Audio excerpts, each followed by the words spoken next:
forget, getting 1 or 2 customers is actually already a good way to get profit.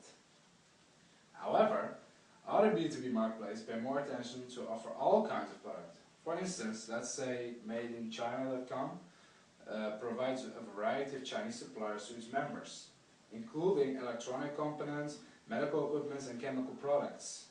So now we're talking about the B2B even if we're talking about hospitals or researching companies. And we're going to also explain you the advantages and disadvantages of both Asian and European B2B platforms.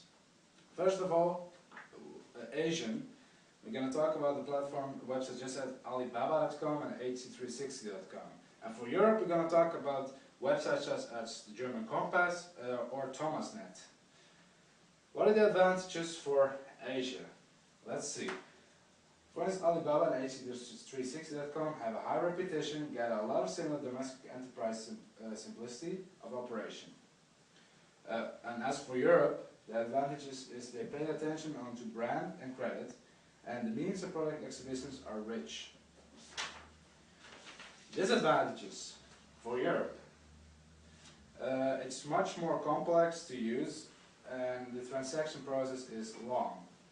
Well, this is actually quite true, quite fast, but I disagree with it. And the disadvantage for Asia, the competition is fierce and makes profit is extremely low. Well, that could be a disadvantage depending on how your business works.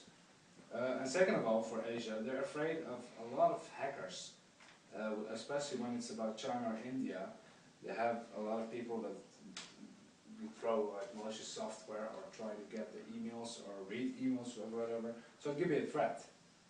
And the website will be paralyzed for a time. So in the short term, each of these online marketplaces create value by facilitating the sharing of information about product and pricing, matching many buyers and sellers, and improving the ease and speed of transactions. In the longer term, value will arise from greater levels of purchase process integration and through the delivery of value-added information and services.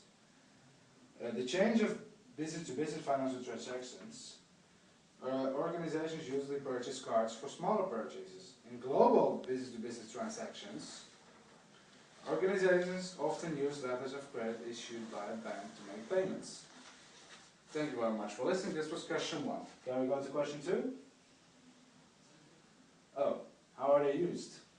Well, we're going to explain you today 8 steps on how to use them. I hope you will find those steps efficiently and good to hear, because actually this is quite a good way to start. Step 1. Customer order products from distributors and send out a customer order. This order should include name of product, quantity of product, and so on. Step 2. Sellers receive a customer order. According to the requirements of the customer order, sellers send inquiry orders to product suppliers. Step 3. Suppliers receive and review the inquiry orders and give sellers feedback. I think fair.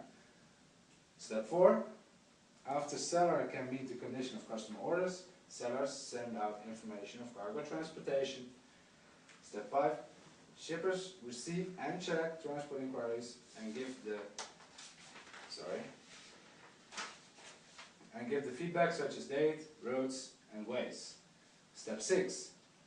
After making sure that transportation is no problem, vendors should give a good answer about use order and give a supplier delivery notice, for sure.